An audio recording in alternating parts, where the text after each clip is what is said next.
സ്നേഹ miss ഇതെന്താണ്? Fish എങ്ങോട്ട് പോകുന്നു? അപ്പൊ 3 ലൈൻസ് മിസ്സിന് എന്ത് വേണമെങ്കിലും ചെയ്യാം, എവിടെ വേണമെങ്കിലും കൊണ്ടുവയ്ക്കാം. അങ്ങോട്ട് പോകുന്ന ഫിഷ് മൂന്നേ തൊടാൻ പാടുള്ളൂ. എങ്ങനെ വേണേ വെക്കാം, ശരിക്കാനും മറക്കാനൊന്നും പറ്റില്ല. അവിടെ എവിടെയൊക്കെ കൊണ്ടുവയ്ക്കാം. Okay, ready steady.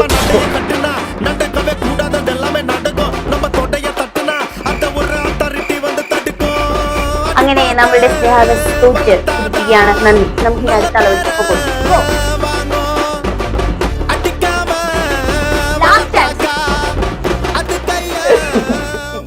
ഈ എല്ല് ശരിയാവുന്നില്ലല്ലോ.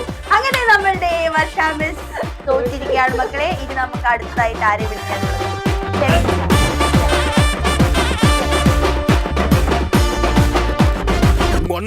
சத்துன்னு அடிய போட்டு விட்டுருவேன். என்ன சண்டைக்கு கூட்டாவும் ஒன்னா பந்தயம் போட்டு அப்ப നമ്മുടെ വിന്നർ ഷമീസ്. கேட்டு அப்பையும்